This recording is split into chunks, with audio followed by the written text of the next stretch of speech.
Guys, welcome back to our new blog. आप सभी का स्वागत है हमारी स्टोरी की पार्ट 7 में। हाथ मैंने जब काटा था, नस जब मैंने काटी थी, आगे क्या हुआ, कैसे मैंने सिचुएशन को हैंडल किया। उस टाइम तो मैं यहाँ थी, हॉस्टल में थी, मम्मी पापा के पास नहीं थी। तो मैंने कैसे सबको मैनेज किया, क्या किया, ये आज आपको इस वीडियो में आगे पता चलेगी। जब फिज़ा ने अपना हाथ काटा था गैस, तब उस टाइम पे मैं बहुत ज़्यादा फ्रस्ट्रेट हो गया था। कुछ में समझ में नहीं आ रहा था क्योंकि सना से भी डिस्कस नहीं कर सकता था मैं। कुछ भी नहीं। ऑफिस में मेरे बॉस को उसने मैसेज कर दिया था कि यही सब फ़ोटो कि मैं ऑफिस में लड़कियां लेकर के जाता हूँ, फर्जी की चीज़ें उसने बता करके रखी हुई थी। तो एकदम मेरा दिमाग करना काम करना बंद कर दिया। ऊपर से फिज़ा ने काट लिया था अपना हाथ। मैं तुरंत गया, जा कर के फिज़ा को देखा, तब तक इनकी पट्टी वट्टी बन चुकी थी। एकदम मैं पागल हो गई, करूँ क्या समझ नहीं आ रहा है। फिर एकदम इनके साथ में मैं लगभग 2 दिन तक की रेज़िडेंसी, लखनऊ रेज़िडेंसी एक है, वहाँ पे बैठा रहा पूरा पूरा दिन। कुछ समझ ही नहीं आया कि करूँ क्या, सॉल्यूशन ढूँढता रहा। फिर मैंने इनसे लास्ट में कहा कि चलो चल के अर्पित की कंप्लेन कर देते हैं, क्योंकि अर्पित ने पहले मैसेज भेजे, फिर स्टेटस लगा रहा था हर जगह पे, फेसबुक पे स्टेटस लगा दिया, इंस्टा पे स्टेटस लगा दिया। एकदम एकदम पागल कर दिया था उसने उसको। उसके घर गए हम तो थे। डर रहे थे, मना कर हम्म। रहे थे, नहीं मत करिए मत करिए, क्या होगा, ये सब बहुत डर रहे थे नहीं उस टाइम पे। बहुत डर रही थी ये कि मम्मी पापा जब हमको घर से निकाल देंगे। इनका एकदम ये वाली सिचुएशन थी कि सुसाइड कर लें, क्योंकि घर वालों हाँ, से भी कुछ नहीं बोल सकती थी। नहीं बोल कि सकते थे। क्योंकि घर वालों से अगर बात करती है ऐसा ऐसा हुआ है, तो घर वाले इनकी पढ़ाई बंद करा देते, है ना। और मार पड़ती है अलग से, क्योंकि बहुत ही कंजर्वेटिव फैमिली से थी ये। तो उसके बाद हुआ ये कि हम लोग अर्पित का घर ढूंढते हुए उसके घर गए। तो अर्पित की बहन ने खुद हम लोग के खिलाफ कंप्लेंट कर दी पुलिस में, 100 नंबर पे कॉल करके कि ये घर आके हम लोग को डरा धमका, बल्कि उनकी बहन को डरा धमका रहे हैं, ये कर दी। बहुत और फिर खतरनाक। हाँ, फिर जब उसने कंप्लेन करी तो हम लोगों ने भी यही डिसाइड करा कि चलो ऐसा करते हैं, अब उसकी फाइनली कंप्लेन करते हैं, क्योंकि बिना पुलिस के हुए कुछ भी होने वाला नहीं, क्योंकि अर्पित था लापता। वो ऐसे ब्लैकमेल करते रहते हैं ना, हाँ, ऐसे वो भी। ऐसे ब्लैकमेल करता रहता है, ऐसे ही डालता रहता। हम लोग की इज्जत जा रही थी हर जगह, हम लोग हर जगह से फंसे हुए थे। तो हम लोगों ने करी उस टाइम पे पुलिस में कंप्लेन। फाइनली पुलिस वालों ने तुरंत ही, क्योंकि रिलीजन का मामला था, ये मुस्लिम थी मैं हिंदू था, तो तुरंत ही, और वो भी हिंदू था, तो उसके तुरंत ही पुलिस वालों ने एक्शन लिया, उसको ढूंढना शुरू करा। पूरी रात हम लोग पुलिस थाने में बैठे रहे। दिन बीता, अर्पित लापता था। फाइनली अर्पित मिला। गाइस, पूरा रात मैं वहाँ पे बैठा रहा कि अर्पित मिले, क्योंकि हम मार्कशीट भी भी नहीं थी घबरा रहे मेरे में, थे ये भी कि घबरा मेरे रही थी। हॉस्टल पे क्या होगा, कहीं ऑनर जो है फ़ोन करके घर पे हम्म। बता ना दे, या जो वार्डन थी उससे तो मैंने बोल के आई थी कि मैं कहीं काम से जा रही हूँ। बस ये सब डर मेरे दिमाग में चल रहा था कि कहीं घर पे कॉल चली गई तो क्या कहेंगे मम्मी पापा की, रात में कहाँ गायब है ये। बहुत डर लग रहा था उस टाइम पे। बहुत परेशान, पुलिस वाले बोले भी थे कि तुम लोग घर जाओ, अगर मिलेगा तो हम लोग बता देंगे। हम लोगों ने कहा था नहीं, हम लोग हिलेंगे नहीं यहाँ से जब तक कि आप लोग उसको पकड़ोगे नहीं। फाइनली लगभग गैस 1.5 दिन बाद अर्पित का पता चला। अर्पित को पुलिस वाले उठा करके लेकर के आए। उससे क्या कहते हैं, उनका फ़ोन तो बरामद हो गया, लेकिन मेरी मार्कशीटें जो थी, नहीं लाया था अर्पित को उसमें। पुलिस वालों ने पकड़ लिया था, इसलिए उनकी बहन ने, अर्पित की बहन ने मेरी मार्कशीटें छुपा के रख दी कि उनके भाई को जो है जो भी कहा है वो करो, वरना मार्कशीटें तुम्हारी मिलेगी नहीं, हम हमीरपुर के माफिया की बहन है, ये हाँ, वो। ये सब तो कहती थी वो। ये सब तो बोलती थी माफिया है मेरे, हम जहाँ पे रहते हैं मेरा भाई कोई कजन है माफिया है, वो ये कर देगा, हाँ, वो तो कितना डरा दिया था ये उसमें। हाँ, तुम डरी थी, हम थोड़ी डरे थे। तो ये सब जो उसने कहा, तो उसकी बहन के खिलाफ भी कंप्लेंट मैंने दे दी। और उसके बाद क्या हुआ गया, उसकी बहन को ही पकड़ लिया गया, कि मैंने सारी फ़ोन वगैरह जो भी कर रही थी वो रिकॉर्ड कर लिए थे। तो उसकी बहन और उनको पकड़ लिया गया। मेरी मार्कशीटें मंगाई गई उन लोगों से, मार्कशीटें मेरी आ गई, मेरे सारे डॉक्यूमेंट्स चेक करे कि हैं कि नहीं है मेरी। उसने इतनी ख़राब तरीके से उनको मोड़ के रखा होता कि मार्कशीट एकदम रद्दी पेपर जैसी नहीं लगने लगी थी।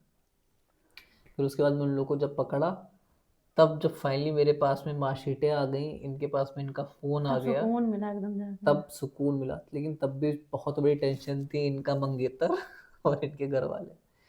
चलिए वो तो अलग की चीज़ है। लेकिन गाइस, इतना हम लोगों ने लगभग 3-4 दिन साथ में इतनी टेंशन अब में थे। बहुत ज्यादा एकदम परेशान हो गए थे, क्या करे क्या ना करे कुछ समझ में नहीं आया, दुनिया इधर की उधर जैसे हो गई थी। तो गैस, यही 4 दिन थे। 4 दिन में क्या हुआ, कैसे हुआ। 23, 24, 25, 26 यही तो चल रहा था। हाँ, तो ये छब्बीस जनवरी ही चल जनवरी रही का थी। दिन था। हम लोग जैसे ही निकले वहाँ से, थाने से, मैंने फिज़ा से बोला कि फ़िज़ा इतना तुम्हारे साथ में इतनी मेहनत करी, इतना सेक्रीफाइस करा है, एकदम कुछ मेरे समझ में नहीं आ रहा है, मुझको लग रहा है कि तुमसे प्यार हो गया है। ठीक है, फ़िज़ा भी बोली अच्छा सही में प्यार करते हो।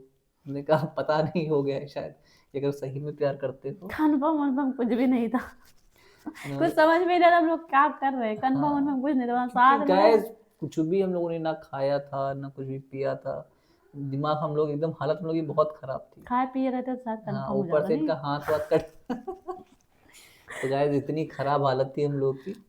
फिजा ने बोला कि शादी करोगे हमसे अगर प्यार करते हो तो। मैंने ही बोला कि हाँ करेंगे। तो उन्होंने कहा वो देखो पड़ोस में ही मंदिर है, चलो वहीं पे चलिए करो।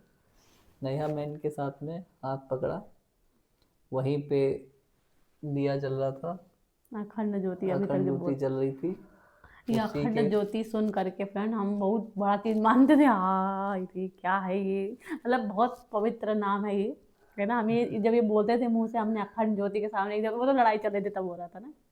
तो इस चीज को बहुत बड़ा समझते थे। तो अखंड ज्योति के साथ फेरे लेकर के मंदिर में जो वो रखा हुआ था सिंदूर से इनकी मांग भर के, इनसे फाइनली हुई मेरी शादी 26 जनवरी 2023 तेईस। को। बहुत बड़ा दिन था मेरे लिए, लेकिन फिर अचानक से दिमाग में आ, मेरी तो एक और बेबी है। तो गैस बहुत अभी टेंशन अभी होनी बहुत बाकी है। पिता से मेरी शादी हो चुकी थी, प्यार भी था, शादी भी हो गई।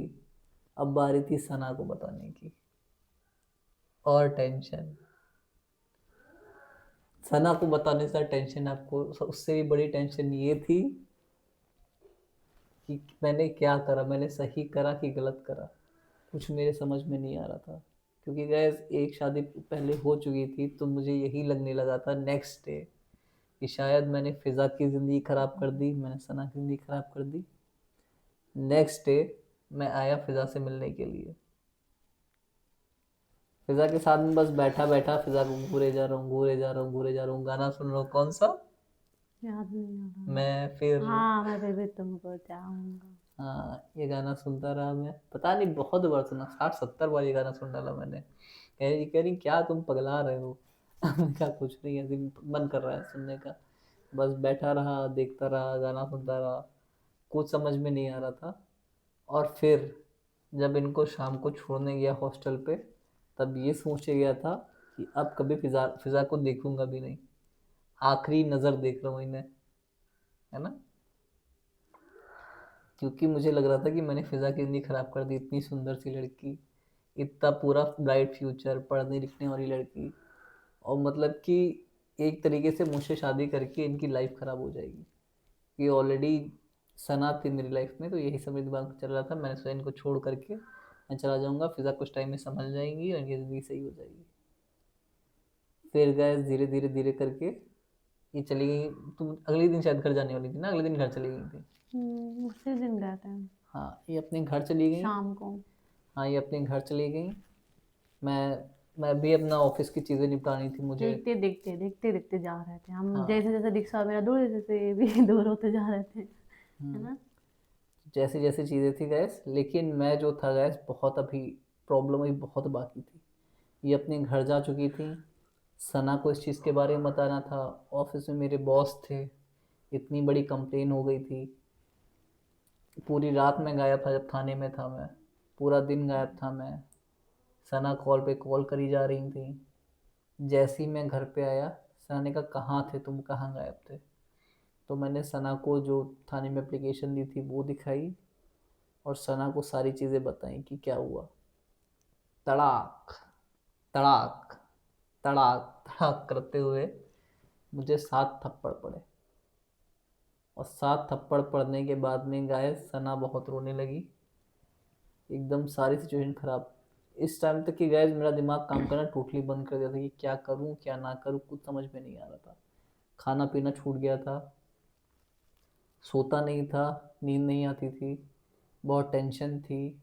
लेकिन मैंने हिम्मत करके सारी चीज़ जा करके सना को बता दी, लेकिन मैं वो चीज़ें फ़िज़ा को नहीं बता पाया। फ़िज़ा से बताने की मेरी हिम्मत ही नहीं हुई। फिर धीरे धीरे कुछ दिन बीते बीते बीते बीते बीते मैंने फिर जा करके फ़िज़ा को सारी चीज़ें फ़ोन करके बता दी, हिम्मत करके। कि फ़िज़ा ऐसा ऐसा है मेरी लाइफ में, ऐसी मेरी लाइफ है, ऑलरेडी जो हुआ उसके लिए बहुत बहुत बहुत सॉरी। अगर मतलब कि मुझे तुमसे बस प्यार था तभी ऐसा हुआ। मैंने भी यही सोचा था कि बस मुझे खुद नहीं समझ में आता कि मैं करूँ क्या। तुमसे इतना प्यार था, मेरा दिमाग ही काम नहीं कर रहा था। फ़िज़ा जब अपने घर चली गई थी तो फ़िज़ा को भी फ़ोन में उठा नहीं रहा था। फ़िज़ा भी कॉल पे कॉल करी जा रही थी, मैसेज पे मैसेज करी जा रही थी, कोई रिप्लाई नहीं। नंबर ही मैंने बंद कर दिया। जब मैंने अपना नंबर खोला, देखा खूब सारी मिस कॉल, खूब सारे मैसेज। फिर फ़िज़ा को फ़ोन करके मैंने हिम्मत करके सारी चीज़ें बताई कि फ़िज़ा मेरी लाइफ ऐसी है, ऐसा है, तुमसे बहुत प्यार हो गया, पता ही नहीं चला कैसे हुआ, कब हुआ। जब इनको हिम्मत करके मैंने चीज़ें बताई, फ़िज़ा एकदम पागल। फ़िज़ा बता रही थी छुप करके बालों में सिंदूर लगाई हुई थी। और वही जब मैंने इनको बताया, उन्होंने फ़ोन मेरा काट दिया और जा करके पानी डाल के ऐसे धो रही हैं सिंदूर और खूब रो रही हैं। फिर कुछ टाइम बाद, है ना, लगभग 1 घंटे बाद फ़िज़ा अपने घर से निकली और फ़िज़ा ने मुझसे बातें करी, तरुण ये क्या है, कैसे है, क्यों है, क्या हुआ, तुम मजाक कर रहे हो ना। फ़िज़ा को मैंने सारी चीज़ें बताई। तब फ़िज़ा जो थी, इसने कहा मुझे टाइम दो, मुझे कुछ बात करनी है, मैं लखनऊ कल आ रही हूँ, तुमसे बात करती हूँ। फ़िज़ा ने रात भर तक की चीज़ें सोची, लखनऊ आई। लखनऊ आने के बाद में फ़िज़ा का एकदम ही मूड ख़राब। सना का भी मूड ख़राब था। सना अपने घर चली गई थी। फ़िज़ा लखनऊ आई बात करने के लिए हमसे। फ़िज़ा का भी बहुत मूड ख़राब था, कहती तुमने मेरी लाइफ ख़राब करी है, तुमने क्या कहते हैं मेरे साथ में, वो क्या बोलते हैं, क्या करा है उसको बोल नहीं सकते हैं, भाटा करा है। भाटा। उन्होंने बहुत सारी चीज़ें बोली, मैं सुनता रहा। लखनऊ आने के बाद में इन्होंने कहा ये मेरे खिलाफ कंप्लेन कराएंगी, जो कुछ भी करा है तुमने मेरी ज़िंदगी बर्बाद करी है। सना अपने घर गई, उन्होंने कहा कि तुमने मेरी ज़िंदगी ख़राब की रही है, मैं तुम्हारे खिलाफ कंप्लेन कराऊंगी। ठीक है, मैं दोनों से फंसा हुआ था। बॉस उधर थे, बॉस से भी मेरा झगड़ा हुआ रखा था, वो मेरा ऑफर लेटर नहीं दे रहे थे। तो इसी प्रॉब्लम में मैं बीच में बहुत बुरा फंसा हुआ था। अब कैसे फ़िज़ा को मैंने मनाया, कैसे सना को मैंने मनाया, कैसे उस प्रॉब्लम ये से आप लोग निकला को मैं, पता चलेगा अगले ब्लॉग में। ये आप लोग को नेक्स्ट प्रॉब्लम बताऊंगा।